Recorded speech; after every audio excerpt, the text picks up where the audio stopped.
Like, share, subscribe and click on the bell icon to never miss an update from Ye Hai India.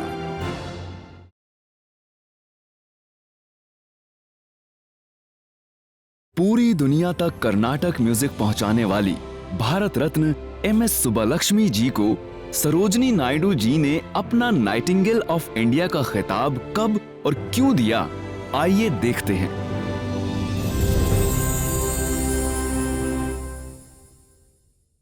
Musicians की एक joint family में जन्मी MS सुब्बालक्ष्मी अपने बड़े से परिवार के साथ एक छोटे से घर में रहती थी।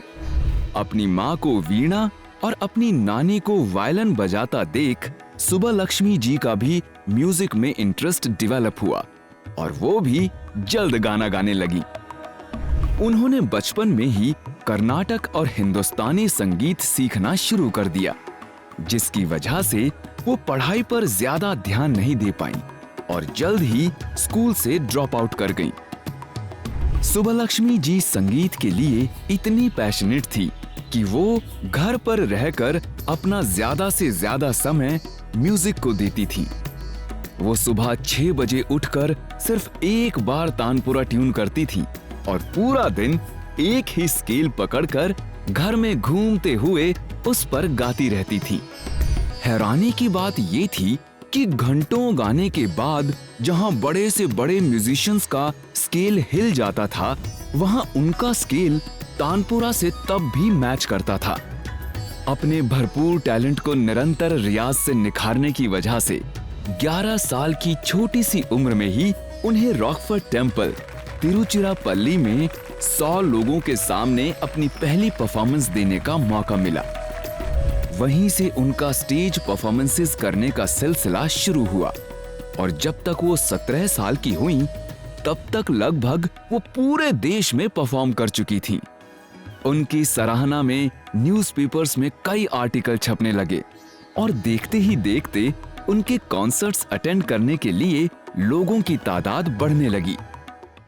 उनकी बढ़ती पॉपुलैरिटी को देख सुब्बालक्ष्मी जी के घर वालों ने उनकी शादी के लिए अमीर और अच्छे घर के लड़के देखने शुरू कर दिए, लेकिन सुब्बालक्ष्मी जी को डर था कि कहीं शादी के बाद उनका करियर खत्म हो गया तो।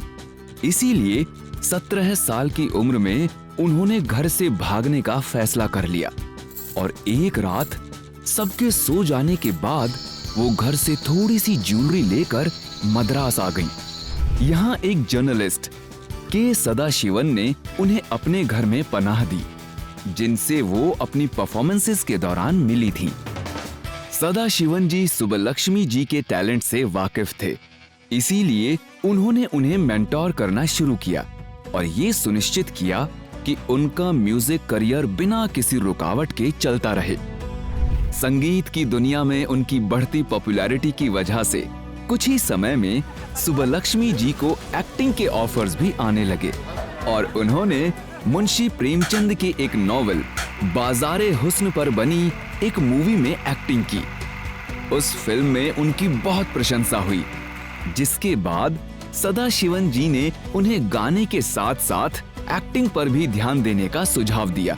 सुब्बालक्ष्मी जी अपने संगीत और एक्टिंग दोनों की वजह से धीरे धीरे सुपरस्टारडम की ओर बढ़ रही थी।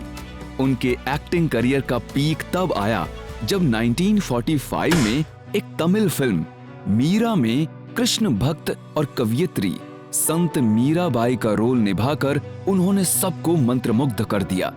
उस फिल्म में उनकी एक्टिंग के इतने चर्चे थे कि 1947 में जब वो फिल्म हिंदी में रिलीज हुई तो जवाहरलाल नेहरू, सरोजनी नायडू और लॉर्ड माउंटबैटन जैसे कई लोग उस फिल्म को देखने आए। नेहरू जी तो उनके फिल्म के लिए इतने एक्साइटेड थे कि वो फिल्म के प्रीमियर में सभी मेहमानों का पर्सनली स्वागत कर रहे थे। उस फिल्म में सुब्बालक्ष्मी जी ने एक्टिंग के साथ साथ गाने भी गाए थे और सरोजनी नायडू जी उनके गाए गीत सुनकर इतनी प्रभावित हुई कि उन्होंने खुद अपना नाइटिंगेल ऑफ इंडिया का टाइटल खुशी खुशी सुब्बालक्ष्मी जी को सौंप दिया।